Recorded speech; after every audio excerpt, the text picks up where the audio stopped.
سو اگر اس سے ان کا الٹا نقصان ہو رہا ہے بیکاز وہ پروٹین سے محروم ہو رہے ہیں, اچھی ایک متوازن غذا سے محروم کر رہے ہیں خود کو, کیونکہ کینسر کے علاج کے دوران اسپیشلی آپ کو متوازن غذا لینی بہت ضروری ہے, آپ کا وزن برقرار رکھنا بہت ضروری ہے. تو یہ ساری غذائیں ویسے بھی اگر چکن آپ لیں گے بھی, ہم اتنا پکاتے ہیں اپنے کھانے کو تو اس میں کینسر کرنے کی سکت باقی نہیں رہے گی. پھر یہ کہتے ہیں کہ آپ کی ایک تو ہمارے جو میڈیا میں ٹھیک ہے انٹرٹینمنٹ انڈسٹری ہے, تو ہم توقع یہی کرتے ہیں کہ وہ انٹرٹینمنٹ کی بات کریں گے, ایجوکیشن نہیں کریں گے. لیکن میرا خیال ہے کینسر اتنا زیادہ اب ہو رہا ہے اور اتنے ینگ پاپولیشن میں ہو رہا ہے کہ کسی نہ کسی طریقے سے اس میڈیا کو ہمیں استعمال کرنا چاہیے اویئرنیس کے لیے.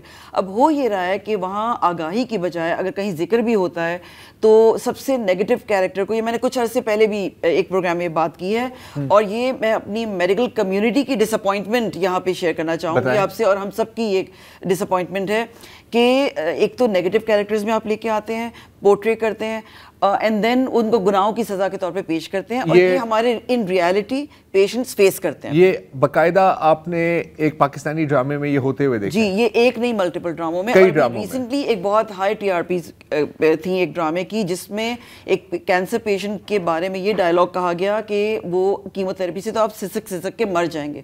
باقاعدہ آپ میں آئی کین کوٹ بتاؤں گی. اور اس کا ریئل ورلڈ میں اثر پڑتا ہے؟ بالکل اثر. میری اپنی پیشنٹ جن کو ابھی تشخیص ہوئی تھی کینسر کی, انہوں نے یہ ڈرامہ دیکھا, باقاعدہ کوٹ کیا, she would not stop crying, ان کو سائیکالوجسٹ کے پاس بھیجنا پڑا, کنونس کرنا پڑا, پیشنٹ سروائیور سے ملوانا پڑا, تب جا کے کہیں انہوں نے ٹریٹمنٹ سٹارٹ کی. تو یہ امپیکٹ ہم دے رہے ہیں کینسرز میں.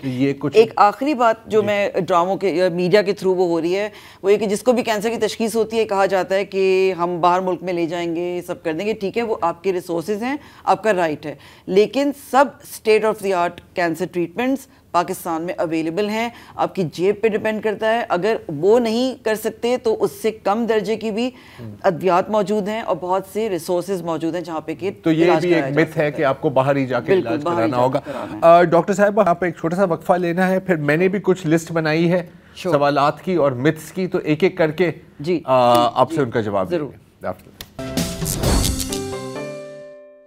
ویلکم بیک جی. ہمارے ساتھ ہیں ڈاکٹر یاسمین رشید, آنکولوجسٹ, اور ہم بریسٹ کینسر کی تھوڑی فیکٹ چیکنگ, متھ بسٹنگ کر رہے ہیں. تو میں آپ سے کچھ سوالات پوچھوں گا جو کامن متھس ہیں. اگر ایک ماں اپنے بچے کو دودھ پلائے یعنی بریسٹ فیڈ کرے تو اس کو بریسٹ کینسر ہو ہی نہیں سکتا, صحیح یا غلط؟ یہ غلط ہے. پہلے اس کا پروٹیکٹیو ایفیکٹ سمجھا جاتا تھا کہ یہ تھوڑا سا بچاؤ کرتی ہے, مگر ہم بہت کامنلی دیکھ رہے ہیں کہ بریسٹ فیڈنگ کے ساتھ بھی کینسر ہو رہا ہے. ٹھیک ہے. اچھا, اگر آپ کی فیملی میں ہسٹری ہے بریسٹ کینسر کی تو پھر ہی آپ کو بریسٹ کینسر کی فکر کرنی چاہیے, اگر نہیں ہے تو پھر آپ کو کوئی مسئلہ نہیں ہے, غلط یا صحیح؟ فیملی ہسٹری کے ساتھ صرف 10% پیشنٹس ایسے ہیں جن میں فیملی ہسٹری پائی جاتی ہے, باقی 90% میں تقریباً 80 سے 90% سپوریڈک ہیں. ٹھیک ہے. ڈیوڈرنٹ لگانے اور اینٹی پرسپرنٹ لگانے سے بریسٹ کینسر کے چانسز نہیں, کچھ نہیں ہے, دبا کے لگائیں, کوئی ایشو نہیں ہے. اچھا, اگر آپ نے میموگرام کروایا اور آپ کا میموگرام نیگیٹو ہو گیا تو اس کا مطلب ہے کہ آپ کلیئر ہیں, ٹرو اور false? Clear for that particular time, اس وقت کے لیے کلیئر ہے جس وقت آپ کا ہوا ہے.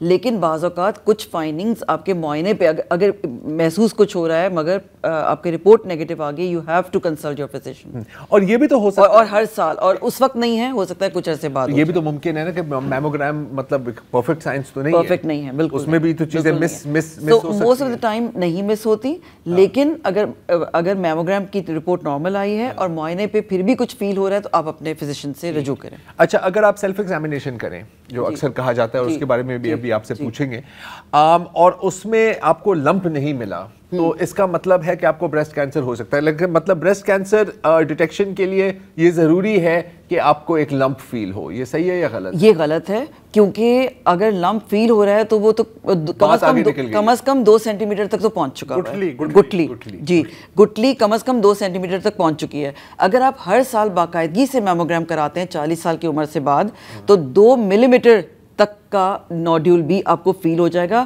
جلد تشخیص ہی اس بات کا حل ہے کہ آپ کم تکلیف کے ساتھ, کم خرچ کے ساتھ چھوٹا علاج ہو, اور تقریباً سٹیج 1 اور سٹیج 2 جس میں کہ چھوٹا ٹیومر ہے, چھاتی تک ہی محدود ہے اور میموگرام سے پک ہوا ہے, تو 5 سال زندہ رہنے کے امکانات تقریباً 100% ہوتے ہیں. 100%. سو اگر آپ محسوس کرنے کے اوپر یا سیلف ایگزامینیشن کے اوپر صرف ڈپینڈنٹ ہوں گے تو وہ تو کم از کم 2 سینٹی میٹر اینڈ ابو پہ جا کے فیل ہوگی.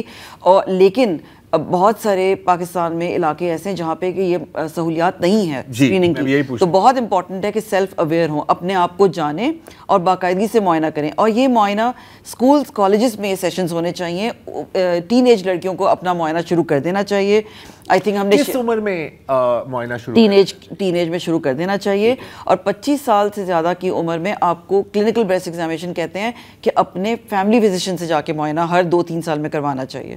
اور اگر کسی کی فیملی ہسٹری ہے, فرسٹ ڈگری آپ کے کزنز ہیں, 2 یا 3 آپ کے فیملی میں ممبرز ہیں جن کو بریسٹ کینسر ہے یا اوویرین کینسر ہے یا کسی میل کو بریسٹ کینسر ہے, تو آپ 10 سال جلدی اسکریننگ شروع کریں گے. یہ آپ نے ایک انٹرسٹنگ بات کی, کسی میل کو, یہ بھی بہت امپورٹنٹ ہے. لوگ سمجھتے ہیں کہ صرف خواتین کو ہوتا ہے, آلدو جو تعداد ہے مین کی جو کہ متاثر ہوتے ہیں بریسٹ کینسر سے بہت کم ہے, لیکن میلز میں بھی ہوتا ہے. انٹرسٹنگ. اچھا, اب سیلف ایگزامینیشن کی آپ نے بات کی تو یقیناً بہت لوگ جو دیکھ رہے ہیں, آپ نے کہا کہ دیکھیں ہر بندہ مطلب ڈاکٹر کے پاس نہیں جا سکتا, ان کے پاس سہولیات نہیں ہے, کوئی دور دراز علاقے میں بیٹھا ہوا ہے, اور ہم چاہتے کہ ہم سیلف ایگزامینیشن کے امیجز آپ کو دکھا سکتے, لیکن پھر آپ کو پتہ ہی ایک اور المیہ ہے کہ آپ دکھا ہی نہیں سکتے کیونکہ لوگ کہیں گے ابھی بات بھی کر رہے ہیں, بڑی بات بھی کر رہے ہیں, بڑی بات ہے. تو اگر کوئی سیلف ایگزامینیشن کرنا چاہے, اب اگین میں یہ لوگوں کو یہ نہیں کہنا چاہ رہا کہ یار آپ انٹرنیٹ کو سرچ کر لو, پر انٹرنیٹ پہ اللہ جانتا ہے آپ کہاں پہنچ جاؤ گے. ہم ایک ریلائبل سورس شیئر کر رہے ہیں, لوگ اپنے اسکرین پہ دیکھ رہے ہوں گے, تو یو کین اوکے, یہ breastselfexams.org, جی, تو اس پہ جا کے, اور بہت اچھی اس میں ویڈیوز ہیں اور آرام سے سیکھ سکتے ہیں. ہر مہینے باقاعدگی سے اپنا معائنہ کریں. کیونکہ اگر کچھ آپ کو ریگولر اپنے آپ کو جانیے, اگر ریگولر سے ہٹ کے کوئی نئی چیز ہے, تبدیلی محسوس ہوتی ہے, تو فوراً اپنے ڈاکٹر سے رجوع کریں. اور اسی لیے یہ اہم ہے کہ آپ باقاعدگی سے کریں, باقاعدگی سے. اگر آپ کو یہ نہیں پتا کہ ریگولر کیا ہے تو ریگولر کا کیا پتا لگے, آپ تبدیلی کو لنک دکھا دیں ایک دفعہ, لنک مستقل ہونا ہے, سو وہ نوٹس نہیں کر پائیں گے کوئی تبدیلی اگر ہوگی تو. ٹھیک ہے. اچھا, اور یہاں بھی, اور آپ ڈاکٹر صاحبہ شاید میں سے ایگری کریں کہ اگر آپ نے اپنا معائنہ کیا بھی اور آپ کو کچھ irregularity نظر نہیں آئی تو یہ کلین چٹ نہیں ہے. نہیں ہے, بالکل نہیں ہے. پھر بھی آپ کو ڈاکٹر کے پاس احتیاطاً جانا چاہیے. 25 سال کی عمر کے بعد ہر 2-3 سال پہ اپنے فیملی فزیشین سے معائنہ کرواتے رہنا چاہیے. اگر کوئی فیملی ہسٹری نہیں ہے, آپ کو بھی کوئی پہلے پرابلم نہیں ہوا, کسی قسم کا بینائن لمپ بھی نہیں ہوا, تو 40 سال کے ہند سے کو یاد کر لیں, 40 سال پہ پہلا میموگرام اسکریننگ ہو جانا چاہیے. ڈاکٹر صاحبہ تھینک یو سو مچ. میں خود یہی بلیو کرتا تھا کہ چینی وینی بند کر دینی چاہیے.